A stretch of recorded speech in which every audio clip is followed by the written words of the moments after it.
আহা, এই দুলাল যদি আমাদের গ্রামে না থাকতো তাহলে এমন মাংস খাওয়ার উৎসব কোনোদিন হওয়া সম্ভব হতো না এখানে। হ্যাঁ হ্যাঁ, আহা, দুলালের দোকানের মাংসের স্বাদই আলাদা। এমন মাংস খাওয়ার ভুঁড়ি ভোজ কি আর কোথাও হয়? সত্যি কথা, স্বাদে একেবারে মন ভরে যায়। বছরের এই একটা দিনে আমার সব থেকে আনন্দ লাগে। তোমাদের যার যত খাওয়ার ইচ্ছে আছে তোমরা তত খাও, আমি তোমাদের খাওয়াবো। ওগো, তোমরা একটু সবজি নাও গো, শুধু মাংস খাওয়া ভালো নয়। আরে, এই বউটা আবার এখানে কোত্থেকে এলো? তোমার কোনো কাজ নেই বউ? আর দেখছো এখানে মাংস খাওয়ার উৎসব চলছে, আর তুমি এখানে সবজি বিক্রি করতে এসছো। শুধু মাংস খেলে কি হবে বাবারা? সবজিতেই তো বেঁচে থাকার সব উপাদান লুকিয়ে থাকে। আমাদের বিরক্ত করো না এখন। যাও যাও, খাওয়া দাওয়া চলছে এখন, না হলে আমরাও তোমাকে মাংস খাইয়ে দেব। নিজেরা ভিখিরি ঘরের লোক, নিজেদের মাংস খাওয়ার পয়সা নেই, সবজি খেয়ে বেঁচে থাকো, আর আমাদের নিজেদের মতো ছোট লোক মনে করছো? এখান থেকে যাও, না হলে মেরে তাড়াবো। আমাদের বেশি জ্ঞান দিতে হবে না, যাও ভাগো বলছি। যাও যাও, এখান থেকে যাও। যাবে নাকি আমরা মেরে তাড়াবো? ঠিক আছে ঠিক আছে, আমি সত্যি নিজের পেটের দায়ে সবজি বিক্রি করতে আসি, তবে তোমরাও একদিন বুঝবে এর মর্যাদা। ঠিক আছে, আমি চলে যাচ্ছি।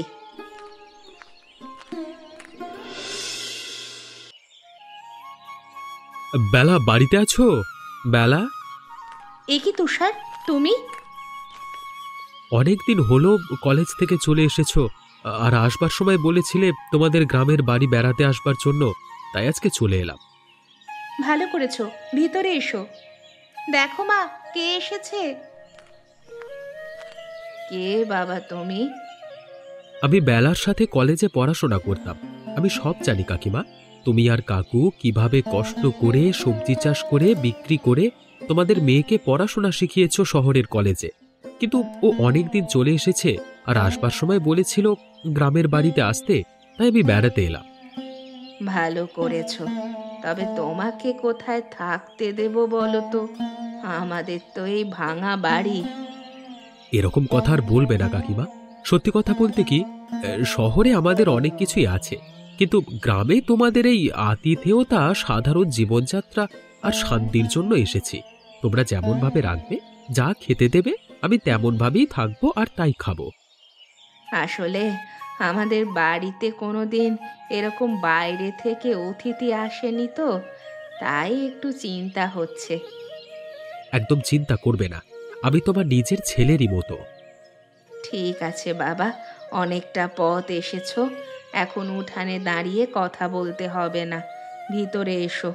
বেলা, তুই তোর বন্ধুকে ভিতরে নিয়ে যা।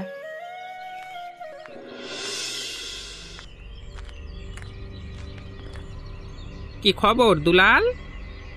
আর কি খবর হবে? আমাদের মাংসের ব্যবসা মনে হচ্ছে এবার লাটে তুলে দিতে হবে। কেন? বছরের এই একটা দিন সবাইকে ফকটিয়া পচা মাংস খাইয়ে সারা বছর পয়সা লুটি। কালকে ওই বউটা এসে আমাদের সব পরিকল্পনায় জল ঢেলে দিয়েছে। আর একটু হলে লোক যদি বিশ্বাস করে নিত যে সবজি খাওয়া ভালো, তাহলে কি হতো বলতো? চিন্তা করিস না, লোক এত সহজে বিশ্বাস করবে না। তবে ওর একটা ব্যবস্থা করতেই হবে। কি ব্যবস্থা? আজকে সকালে একটা জিনিস দেখে এলাম। কি দেখে এলি? শহর থেকে একটা ছেলে এসেছে ওদের বাড়িতে। তার মানে তিনজনে চক্রান্ত করে হচ্ছিল না, আবার একটাকে জুটিয়েছে। আর সেটাই তো ওদের সব থেকে বড় ভুল। সেই সুযোগটাই তো নেব আমরা। কিভাবে? মাতব্বরের কাছে আমরা যাব, গিয়ে বলবো বাড়িতে একটা জোয়ান মেয়ে থাকতে বাইরে থেকে ছেলে নিয়ে ঘরে রেখেছে। এসব চলবে না আমাদের গ্রামে। সে যাই হোক, যে করি হোক ওদের আটকাতেই হবে, না হলে ভয়ানক বিপদ। আমি তো ভাবছি আর বেশি দেরি করা ঠিক হবে না। আজকে বিকেলেই চল আমরা যাই। হ্যাঁ, এমনিতে আজকে হাটের দিকে নয়, যা বেচা কেনা সকালের দিকে হয়ে গেছে, বিকালের দিকে যাওয়াই যায়। যতক্ষণ না ওদের লাথি মেরে গ্রাম থেকে তাড়াতে পারছি ততক্ষণ শান্তি নেই। তুই আর একটু বস, তাহলে কিছুক্ষণের মধ্যে আমি দোকানটা বন্ধ করে ফেলি। সাপকে বেশিক্ষণ বাঁচিয়ে রাখা বুদ্ধিমানের কাজ নয়। আরে এসো এসো এসো এসো, তা কি ব্যাপার? আজকে যে মানিক জোর একেবারে একসাথে। বড় বিপদে পড়ে এসেছি বাবু আপনার কাছে। বিপদে না পড়লে তো রবীন্দ্র গাজীর কাছে কেউ আসে না। তা দুজনকে দেখেই বড় অসন্তুষ্ট মনে হচ্ছে। বসো আগে, বসে বলো কি হয়েছে। বাবু, এই গ্রামের মানুষের যা প্রিয় এবং আমাদের গ্রামের যে জিনিসের জন্য চারিদিকে নামডাক, সততার সাথে সেই মাংসের ব্যবসা করেই বেঁচে আছি আমরা। কিন্তু কিছু মানুষ চায় যাতে আমার ব্যবসা বন্ধ হয়ে যাক। কি বলছো কি তুমি? এই দুলাল ঠিকই বলেছে। দেখুন, আমরা নিজেরা আমাদের নিজেদের স্বার্থ দেখি না, দেখি মানুষের ভালো। কিন্তু কিছু মানুষ নিজেদের স্বার্থের জন্য গ্রামের মানুষদের মগজ ধোলাই করতে চাইছে। কে কি করেছে সেটা একটু খুলে বলো, না হলে বুঝবো কি করে? গ্রামের নিজের গ্যাটের পয়সা খরচা করে মাংসের মেলা লাগাই প্রতি বছর। এবছরও তো লাগিয়েছিলাম, আপনি জানেন। আপনাকে তো যথেষ্ট টাকাও দিয়েছিলাম তোর জন্য। আরে হ্যাঁ, সেসব তো ঠিক আছে, কিন্তু সমস্যা কি হলো? সমস্যা হচ্ছে যে ও পাড়ার ওই নরোত্তমের বউ যশোদা এসে ঝামেলা পাকানোর চেষ্টা করছিল। ওই ছোট লোকের আবার কবে থেকে এত বড় সাহস হলো যে আমাদের সাথে ঝামেলা করতে চাইছে? তা কি ঝামেলা করছিল? নিজেদের সবজি চাষ আছে বলে সবাইকে বলছিল মাংস ছেড়ে সবজি খাওয়ানোর জন্য, মানে খাওয়ার জন্য। আচ্ছা, তারপর?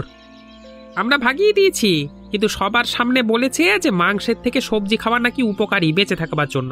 এখন গ্রামের মানুষেরা যদি ওদের কথা শোনা শুরু করে তাহলে তো আমাদের গ্রামের নাম ডুবে যাবে, তাই না? আপনাকে এত পয়সা দিয়ে এত কষ্ট করে ব্যবসা করতে গিয়ে যদি শেষ পর্যন্ত ডুবতে হয় তাহলে তো আর কিছু বলবার নেই। তার উপরে আবার ঘরে কচি মেয়ে থাকতে বাইরে থেকে একটা ওই ছেলে এনে জুটিয়েছে আজকে সকালে। এসব গ্রামে কিভাবে চলতে পারে বলুন তো? নিজেরা এসব করে বেরোবে, তার বেলা কিছু হয় না।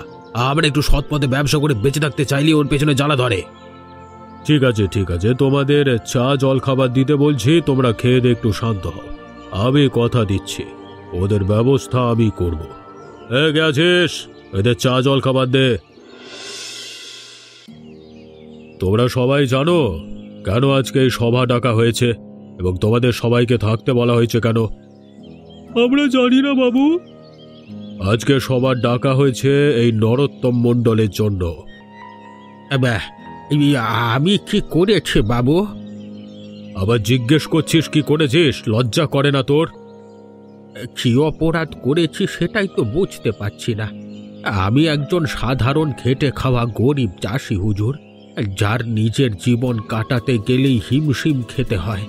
শুধুমাত্র মেয়েটাকে শহরে অনেক কষ্ট করে কিছুটা পড়াতে পেরেছি, তার জন্য ধার দেনাও হয়েছে অনেক।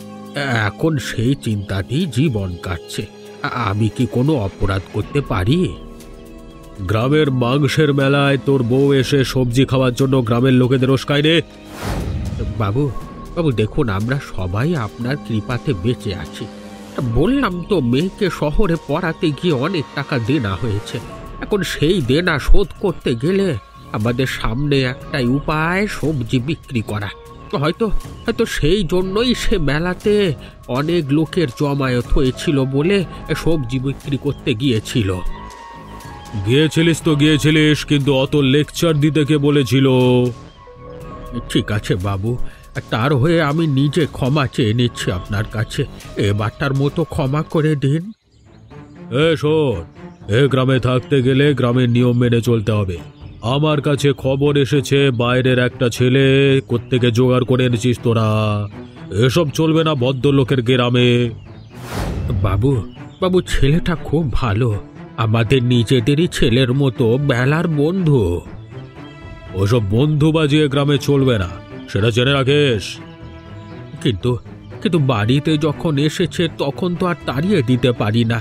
কি করব বলুন? আমার জানবার দরকার নেই কি করবি। নিজেদের শুধরে নিবি আর ছেলেটাকে লাথি মেরে তাড়াবি। যদি তা না করতে পারিস তোদেরকে এক ঘরে করে দেব, মনে রাখিস কথাটা। চলো, আজকের মতো সভা সমাপ্ত। বাবা, তোমাকে দেখে খুব চিন্তিত মনে হচ্ছে। কি হয়েছে গো? আজ কি হলো পঞ্চায়েতে? এই যে বাবা তুষার, তুমি আছো, তোমার সামনেই কথাটা বলছি। কি হয়েছে কাকু? আজকে পঞ্চায়েতে গ্রামের মাতব্বর সবার সামনে জানিয়ে দিয়েছে, তুমি যদি আমাদের বাড়িতে থাকো তাহলে আমাদের এক ঘরে করা হবে। তার মানে? কিন্তু কেন? আমি তো কারোর কোনো ক্ষতি করিনি। এই গ্রামে শাস্তি পেতে হলে কারোর ক্ষতি করতে হয় না বাবা। তাহলে? আসল রাগটা হচ্ছে তোমার কাকিমার উপর, কারণ তোমার কাকিমা এ গ্রামের শুধুমাত্র মাংস খাওয়ার বিরুদ্ধে কথা বলেছিল, সবজি বিক্রি করতে চেয়েছিল তাই। আমরা পঞ্চায়েতের এই সিদ্ধান্ত মানব না বাবা। তাহলে কি করতে চাস? আমি একজন শিক্ষিত মেয়ে, তুমি কষ্ট করে আমাকে পড়াশুনো শিখিয়ে শিক্ষিত করে এনেছো। আমি যদি এই সমস্ত কিছু অবিচার মুখ বুজে মেনে নিই তাহলে আমার শিক্ষা দীক্ষার কোনো মানেই থাকে না। তাহলে কি আমি চলে যাব? আমি চলে গেলেই কি সব সমস্যার সমাধান হয়ে যাবে? তুমি কোথাও যাবে না। কিন্তু গ্রামে থাকলে তো গ্রামের লোকেদের সমাজের কথা মেনে চলতেই হবে। এই অন্ধ সমাজের সিদ্ধান্ত আমি মানতে পারবো না। ওরা যে পচা মাংসের কারবার করে সেটা আমি তুষারকে নিয়ে গ্রামের মানুষদের সামনে দেখিয়ে দেব। তারপর যা বিচার করার গ্রামের মানুষই করবে। ওই শয়তান মাতব্বর দুলাল আর মহিদুলের থেকে টাকা খেয়ে এখন আমাদের পিছনে লেগেছে। আমিও দেখব কত ধানে কত চাল হয়।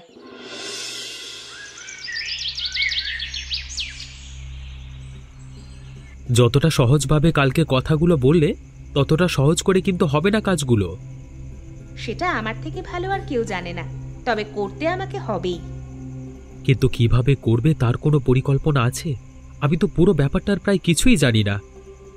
আমি যতদূর জানি প্রতি রাতে মহিদুল আর দুলাল দুজনে মিলে গ্রামের ভাগাড় থেকে মরা মাংস তুলে আনে আর পরদিন সেগুলো গ্রামের লোকেদের কাছে বিক্রি করে। মা এটার বিরুদ্ধে প্রতিবাদ করতে চেয়েছিল, তাই আমাদের পেছনে লেগেছে ওরা। নিজেরা কিছু বলতে পারবে না, তাই পয়সা দিয়ে মাতব্বরকে কিনে আমাদের পেছনে লাগিয়ে দিয়েছে। কিন্তু ওই পুরো চক্রান্তটা মানুষের সামনে আনতে গেলে প্রমাণ লাগবে, না হলে কেউ আমাদের কথা বিশ্বাস করবে না। প্রমাণ জোগাড় করতেই হবে আমাদের। তোমার কাছে মোবাইল আছে তো? হ্যাঁ আছে। আজ রাতে আমরা লুকিয়ে ভাগাড়ে যাব, তারপর তুমি মোবাইলে সবটা ভিডিও করবে। তারপর দেখছি ওরা কোথায় যায়। কিন্তু আমাদের খুব সাবধানে করতে হবে। তা তো করতেই হবে, একটু সাহস তো আমাদের দেখাতেই হবে। ঠিক আছে, আমি রাজি। তবে ওই কথাই স্থির হলো, আমি এখন যাচ্ছি।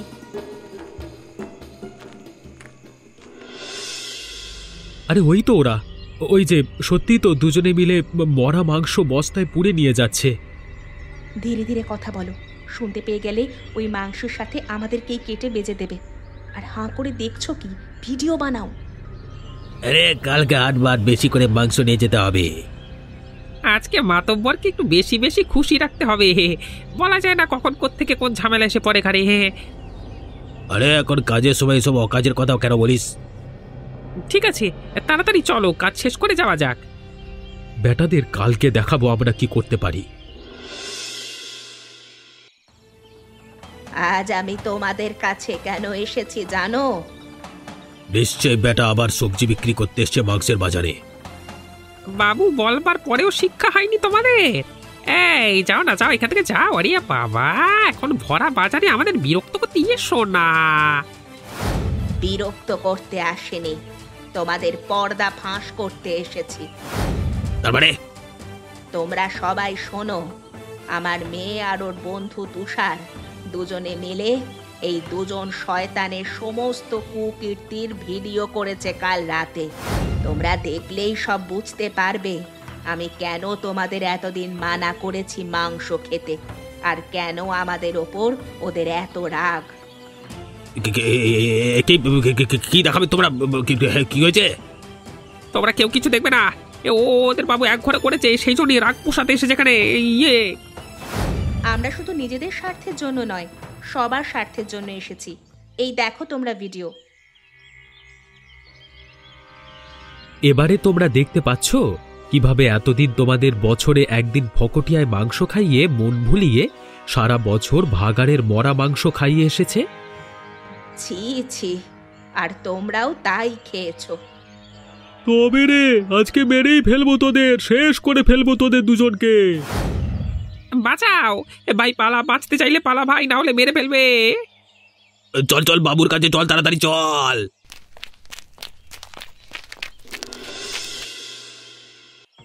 কি হয়েছে, কি হয়েছে? তোরা এরকম ভাবে দৌড়ে দৌড়ে এসছিস কেন?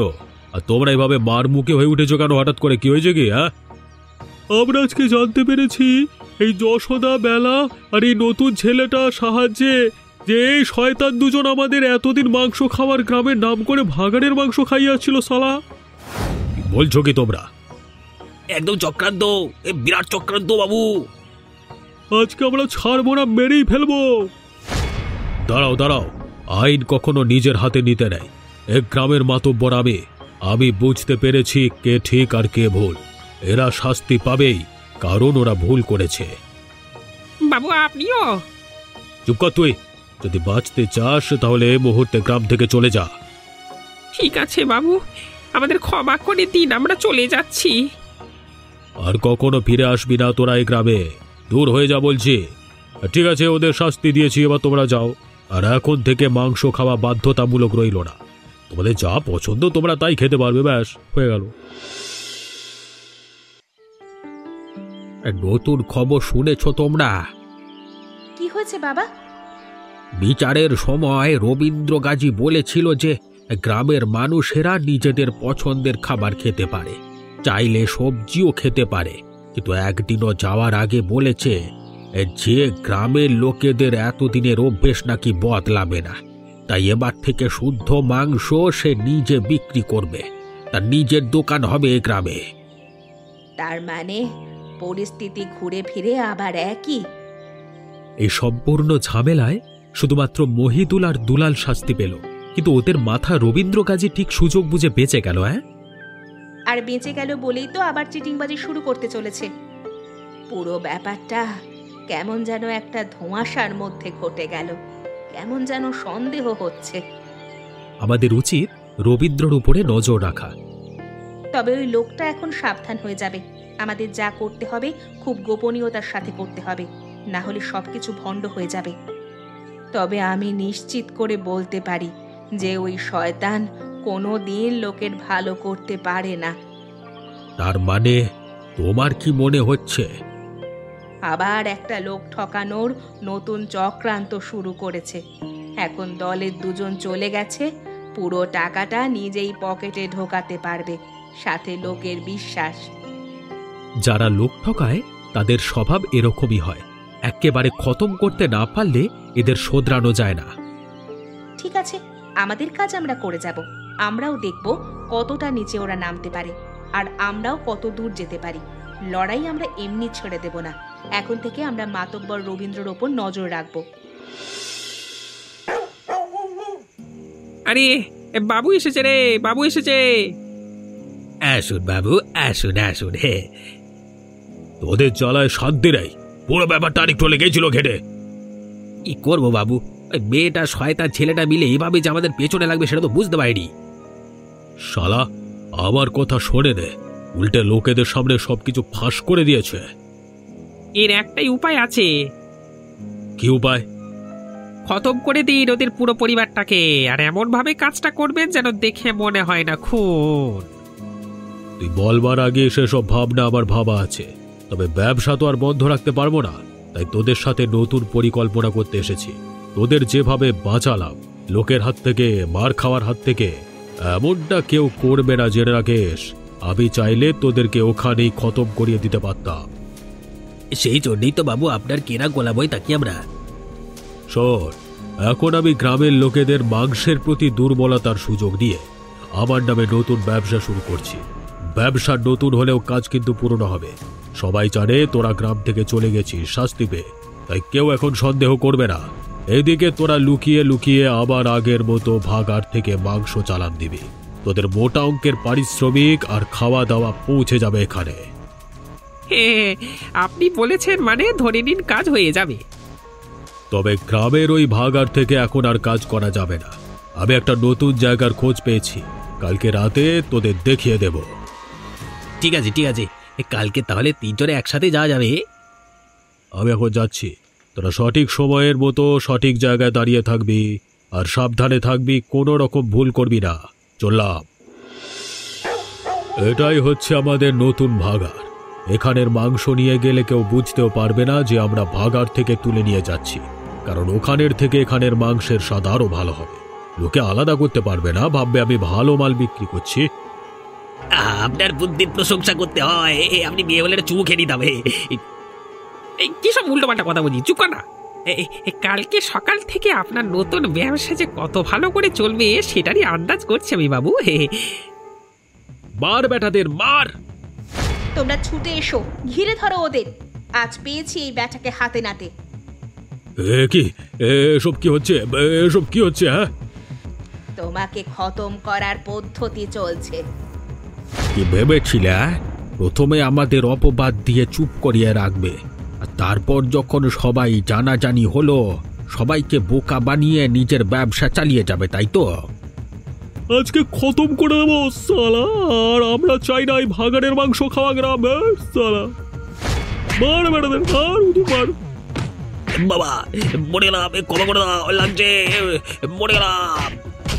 হ্যাঁ, মেরে ফেলো, মেরে ফেলো, মেরে ফেলো। বাবা এই জামা প্যান্ট ছিঁড়ে নিচ্ছে তো, এই বাবা।